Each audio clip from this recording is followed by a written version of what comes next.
Welcome to Speakernomics, the official podcast of the National Speakers Association. Speakernomics is a podcast where you'll learn to speak, get paid, repeat.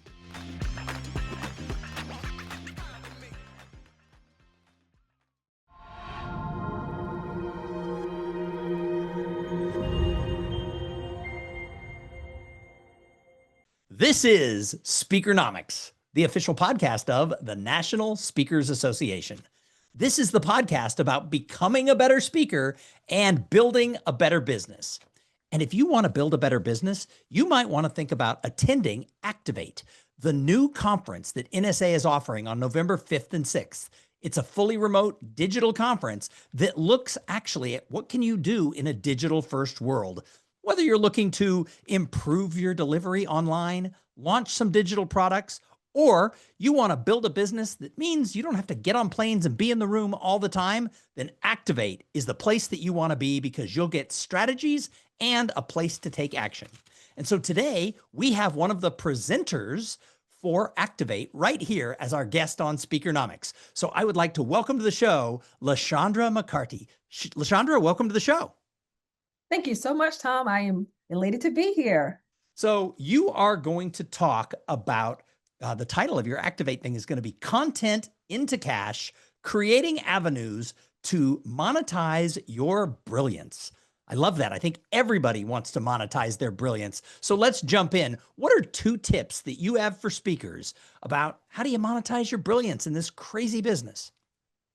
So my top 2 tips are to diversify your revenue streams.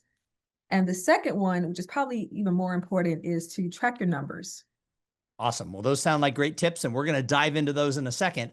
But for those of you who don't know LaShaundra, and I'm going to tell you a secret, you really should get to know LaShaundra because she's pretty cool.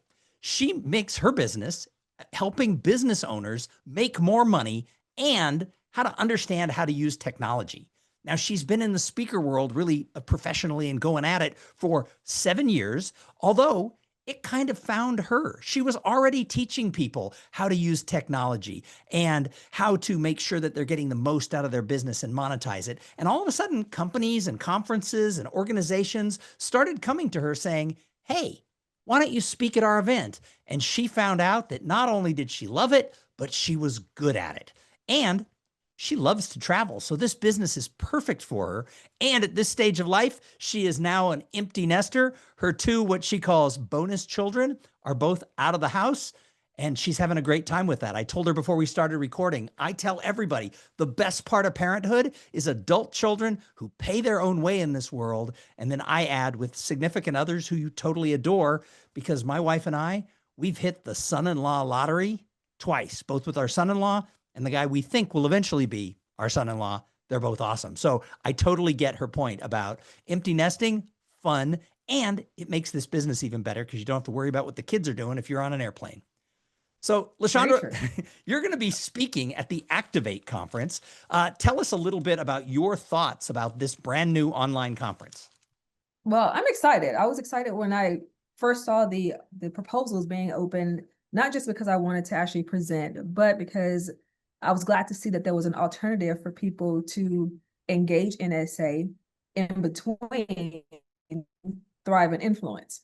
So I love Thrive, and some people can't make the trip or don't even really know about NSA. So I think that this is an avenue where they can actually engage without having the burden of travel, but still have the opportunity to experience the brilliance that is within NSA. Yes, absolutely. I think this is a great idea for a conference, and I'm actually very excited about it. And I'm very excited about your session because this idea of monetizing your brilliance, I mean, this is why we all get into this business, right? Is we all have something that we're an expert in or that we want to educate, that we want to share with the world, but it's only a business if you're making money.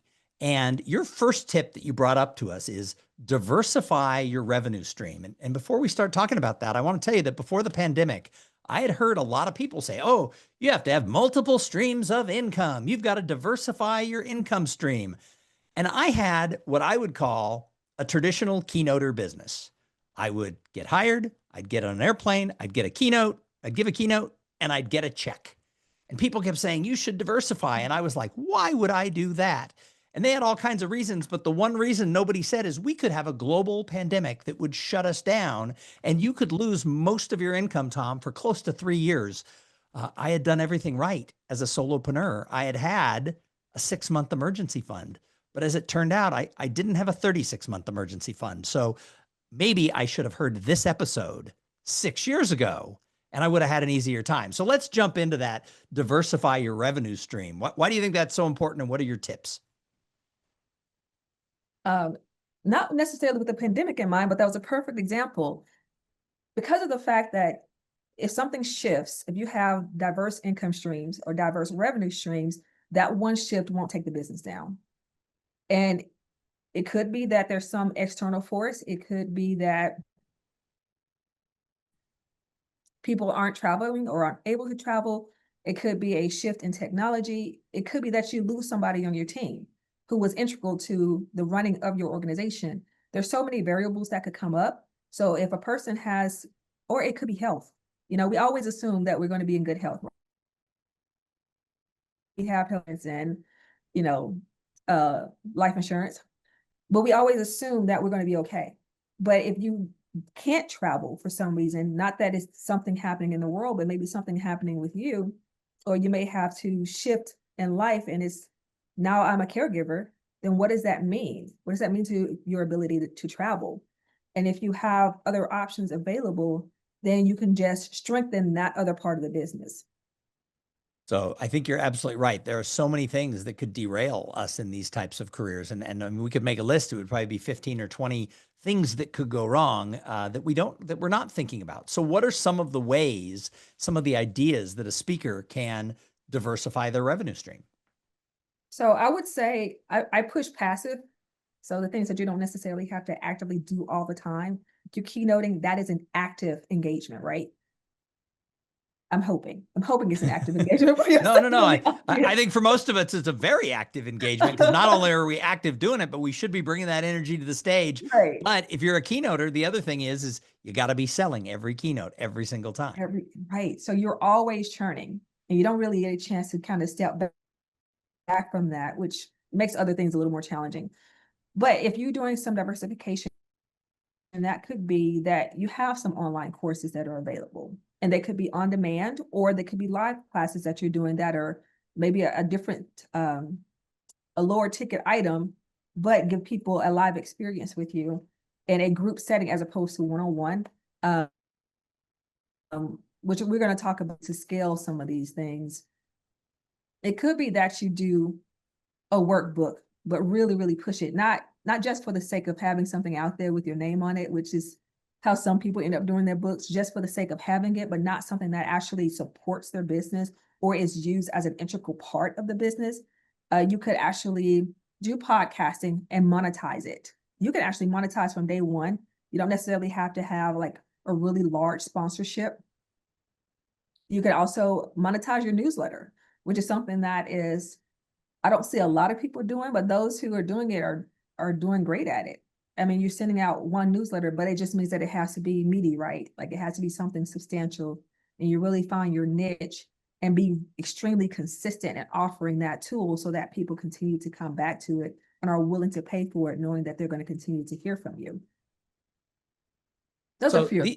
Well, I was just going to say, these are a few great ideas, and I'm sure you'll have a lot more, but let's dive in a little bit to a couple of these. Let's look at the idea of podcasting, right? I've been a podcaster for a long time with my own show.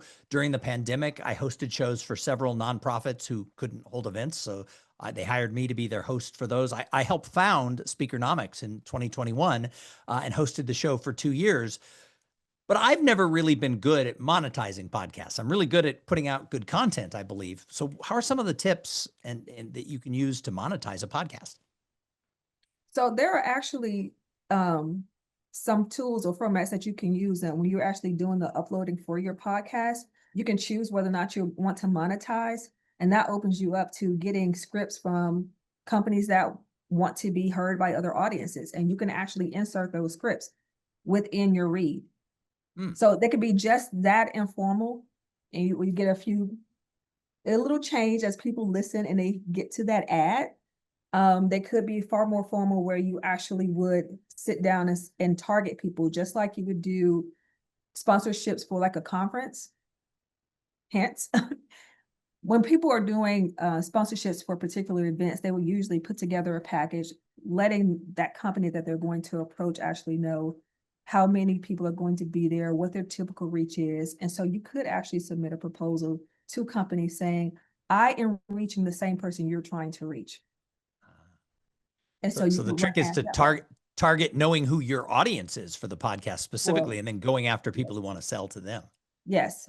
And that data is available. I don't know how many people often look at the data and the analytics that are behind some of the platforms that they use, but you can actually see who is listening to your podcast. Just like if somebody was following you on social media, you can see the demographics of that person and see whether or not what companies actually are targeting those same people. And sometimes you can look at it, in unofficial ways by just observing what some of the ad content actually looks like and seeing how people are promoted to just by some of the copy that is being used or some of the visuals that are being used. But there's also some market research tools that will allow you to see what demographic is actually being hit in particular marketing campaigns. And then you can just see whether or not your things line up as far as the demographics and target those companies.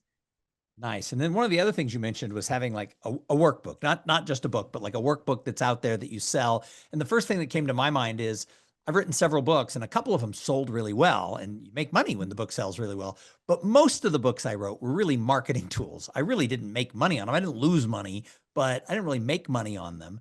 They were there to sort of market to a demographic. But your idea of having like a meaty workbook that you can actually go out and sell, talk a little bit about what that looks like.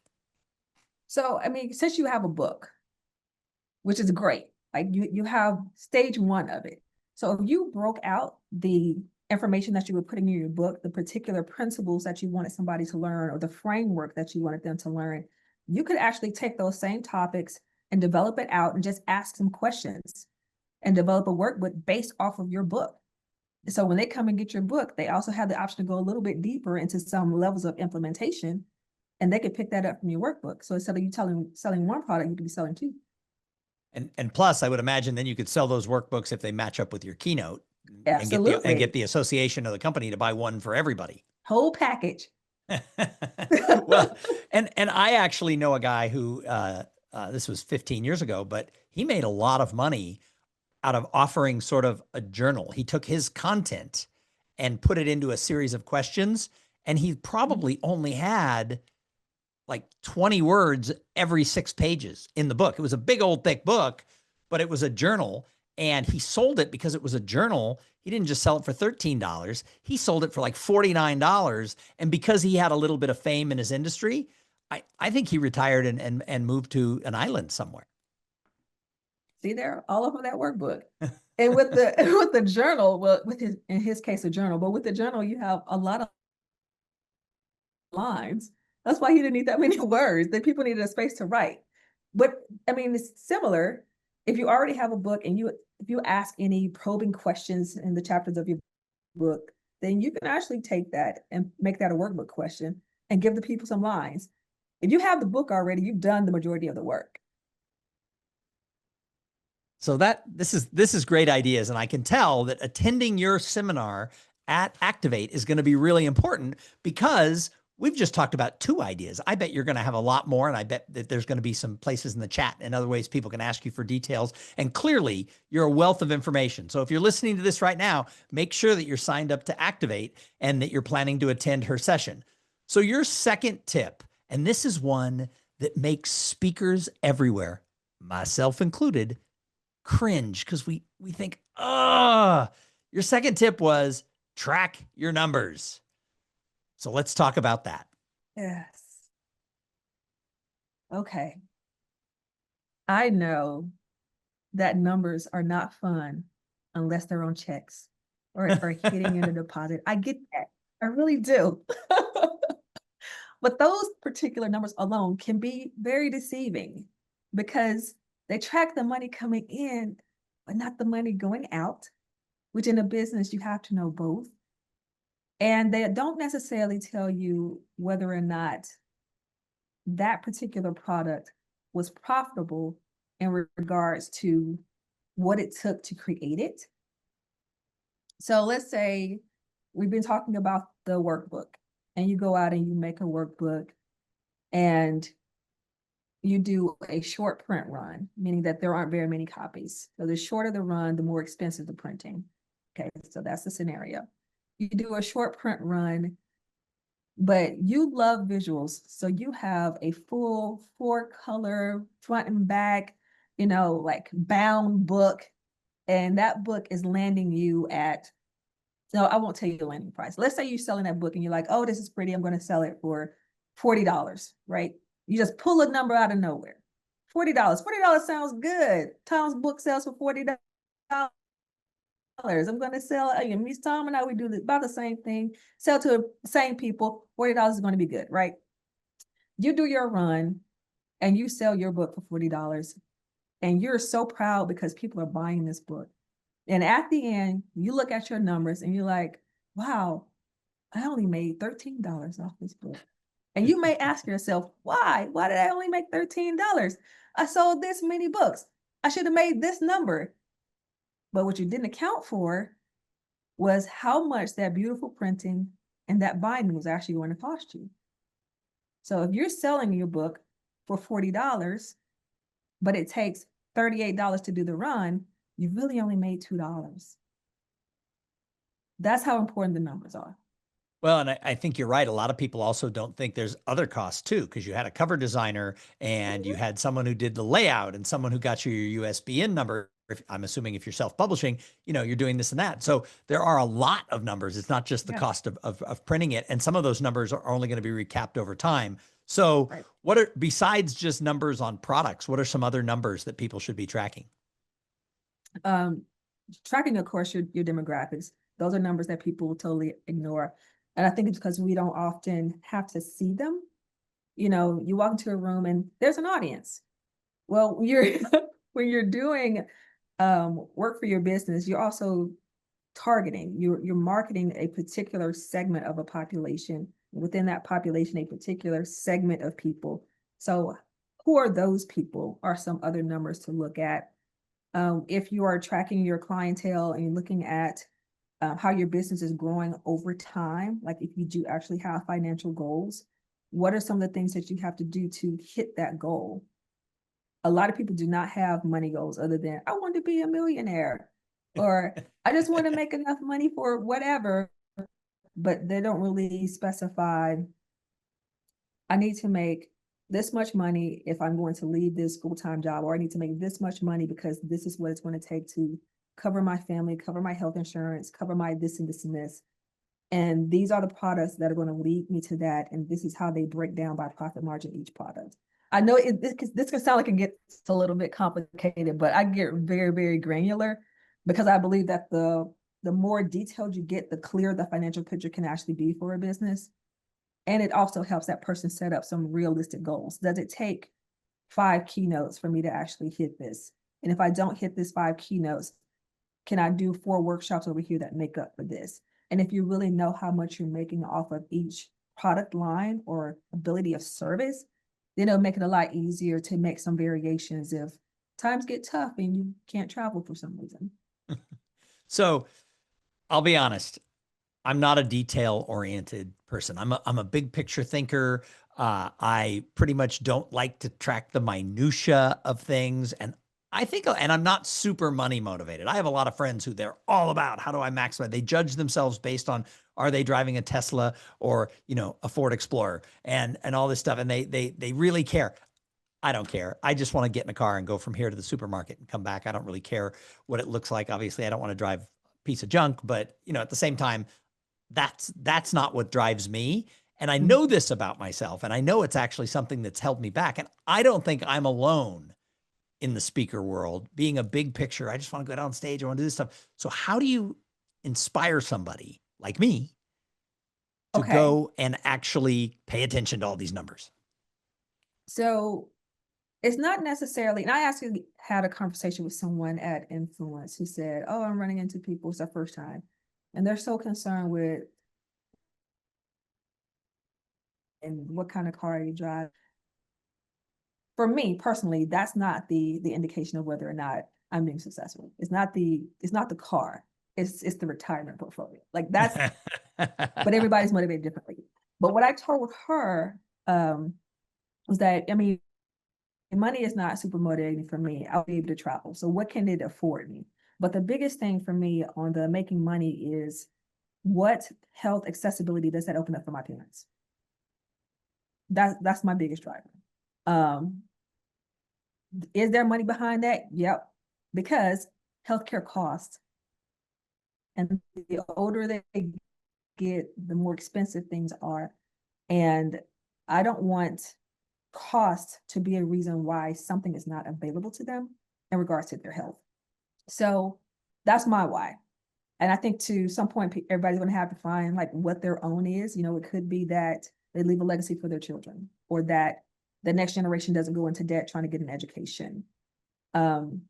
It could be that the number that they're tracking isn't money at all. It's number of people that they impact.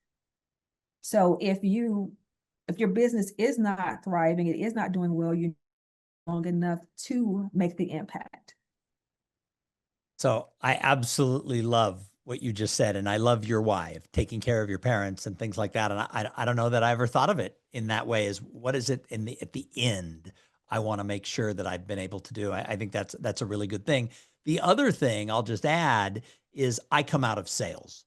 And so I do track my sales numbers. I can tell you how much I sold in a given month or a given year, like when the contract was done. I also track it by when the check comes, because that's what the IRS wants us to track, right? We pay our taxes based on when does the check come. So if now in October, I book a March event, yeah, maybe I get a deposit now, but let's just for practical pieces, I don't get paid till March, then that's actually 2026 dollars, but it's 2025 sales. So I track both of those. And then someone encouraged me once to also track, exactly what was the third one. It was money in, it was when it contracts, money in, and then the month I'm delivering it in. So I can see when I'm actually, because the check might come in August, but I'm delivering it in October. So what does October look like? And I'll tell you, October, March and April and May and September and October are when I deliver well over half of my, my keynotes and things. And I don't know that I always had thought about it in those three terms. So I guess maybe there's a little bit of me that tracks some numbers. And what are the benefits of those numbers? So let's say you're looking at what could next year look like for me? If I know I'm busy in October, March, and September, but I have a real slowdown in February, then maybe I target February. If I can only travel so much, maybe I target February because that's where I have some natural holes. Or I use that time to go, maybe I need to do some retargeting there.